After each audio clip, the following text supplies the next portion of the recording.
રણનોઈમાં overloaded ટ્રકો આતંક, રસ્તા પર પડતું મીઠું, લોકો પટકાયા છે.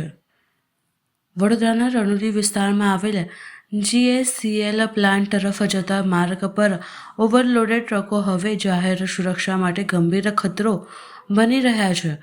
નિયમોને ખુલ્લેઆમ તોડતા ભારે વાહનો કારણે રસ્તા પર મીઠું છલકાઈ રહ્યું છે, જેના કારણે ટુ વ્હીલર ચાલકો લપસી પડતા રહ્યા છે અને ઇજાગ્રસ્ત થવાના બનાવો સતત સામે આવી રહ્યા છે. સ્થાનિક લોકોના જણાવ્યા અનુસાર ઓવરલોડેડ ટ્રકોમાંથી મીઠું સતત રસ્તા પર પડતું રહે છે, જેના કારણે માર્ગ અત્યંત લપસણો બની જાય છે.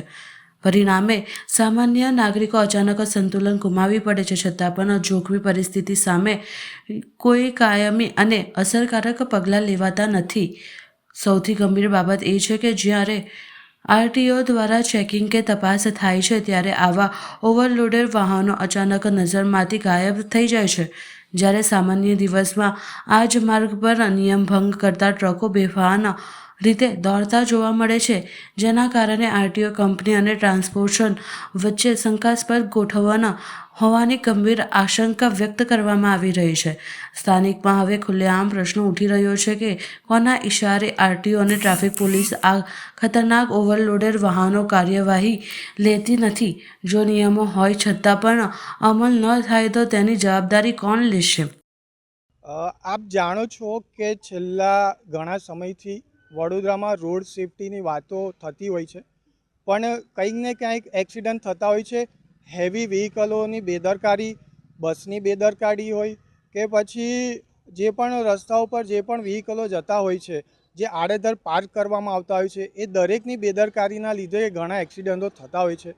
તમારા માધ્યમથી મારે સરકારશ્રીને, ટ્રાફિક પોલીસશ્રીને, વડોદરા કમિશનરશ્રીને એ મહેરબાની કરાવી છે, આજીજી કરવી છે કે જેટલા પણ આવા હેવી વ્હીકલ્સ જે રસ્તાની બહાર ઊભા હોય એ તમામ વ્હીકલોને ડિટેન કરવામાં આવે, જેથી કરીને એ લોકોને એક સબક મળે કે ભાઈ આપણે જે પણ રસ્તાઓ છે, ગ્રામ્યના લોકો સાંજે નોકરીથી છૂટીને જતા હોય, ટ્રાફિક થતું હોય, એ ટાઈમે અકસ્માતો પણ થતા હોય છે. તમે GSFCની સામે જો 5 વાગે GSFC જ્યારે છૂટતી હોય છે ત્યારે પણ એટલું ટ્રાફિક થતું હોય છે. નંદેશ્રી, રણોલી, સાકરદા જેવી મોટી મોટી GIDSઓમાંથી માણસો જ્યારે જતા હોય છે, જ્યારે 5 થી 6નો એમનો જે ટાઈમ હોય છે, ત્યારે ટ્રાફિક એટલું થાય છે કે અકસ્માત થવાનો ડર રહે છે અને પૂરતા પ્રમાણમાં ત્યાં ટ્રાફિક પોલીસ પણ હાજર નથી હોતી, કેમ કે લોકો રોંગ સાઈડ આવતા હોય છે.